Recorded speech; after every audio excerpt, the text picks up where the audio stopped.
সাংবাদিক ভাইকে হত্যা করেছে। আপনারা অবগত আছেন।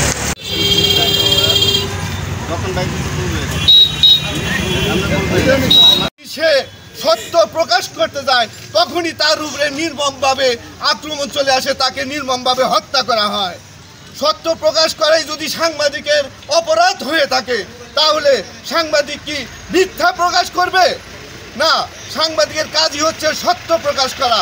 তাই এই নির্মম হত্যাকাণ্ডের সাথে যারা জড়িত নাগরপুর প্রেস ক্লাব তথা সারা বাংলাদেশের সাংবাদিকদের সোচ্চার ভূমিকা পালন করতে হবে, যাতে করে আর কোনো ভাইকে, আমাদের কলম সৈনিককে এভাবে প্রাণ দিতে না হয়।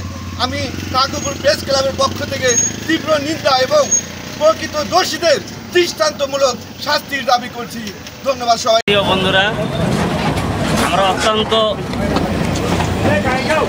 কষ্টের সাথে এবং দুঃখের সাথে জানাচ্ছি যে অতি সম্প্রতি গাজীপুরে একটি নৃশংস হত্যাকাণ্ডের শিকার হয়েছেন আমাদের এক সহকর্মী, আমাদের এক সহযোদ্ধা সাংবাদিক আসাদুজ্জামান তুহিন।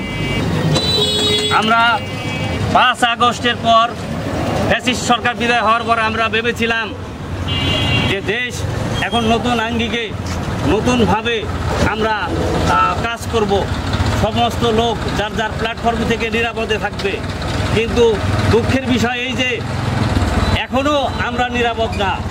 কোনো সাংবাদিক তার জায়গা থেকে সে তার প্রতিবাদের কণ্ঠ যখনই উচ্চারিত হয় তার কণ্ঠে, তখনই তার কণ্ঠ স্তব্ধ করার প্রক্রিয়া শুরু হয়। সাংবাদিক ভাইরা, আপনারা জানেন যে সাংবাদিকরা তাদের লেখনীতে সত্য প্রকাশ করতে গেলেই তাদের উপর হামলা, মামলা, জেল জুলুমের প্রক্রিয়া শুরু করেন। তো আমি এই গাজীপুরের হত্যাকাণ্ডের তীব্র নিন্দা এবং প্রতিবাদ জানাচ্ছি নাগরপুর প্রেস ক্লাবের পক্ষ থেকে, যে এই ঘটনার সাথে যারা জড়িত তাদেরকে প্রত্যেককেই আইনের আওতায় আনতে হবে, দ্রুত গ্রেপ্তার করে তাদের দৃষ্টান্তমূলক শাস্তির দাবি জানাচ্ছি। পাশাপাশি সংশ্লিষ্ট দপ্তরকে আমি বলবো, সরকারের উচ্চ মহলের কাছে আমি দাবি জানাবো যে সাংবাদিকরা যেন এরপরে আর একটা প্রাণ না ধরে রাস্তায়। সাংবাদিকদের সুরক্ষা আইন দ্রুত বাস্তবায়ন করতে হবে, সাংবাদিকদের সুরক্ষায় আইন দ্রুত কাজ করতে হবে। আমরা কারো প্রতিপক্ষ না, আমরা কারো শত্রু না, সবাই আমার ভাই। আপনারা ভালো কাজ করেন, আমরা ভালো রিপোর্ট করব। আপনারা মন্দ কাজ করবেন, সে যেই হোক, আপনারা সাংবাদিকদের চোখ রাঙাবেন না, সাংবাদিকদের হুমকি দিবেন না, কারণ সাংবাদিকরা তুচ্ছ না। আপনারা মনে করবেন যে সাংবাদিক একজন না, তার পিছনে হাজারো সাংবাদিক, সারা বাংলাদেশের সাংবাদিক একজন সাংবাদিকের পিছনে থাকবেন ইনশাল্লাহ।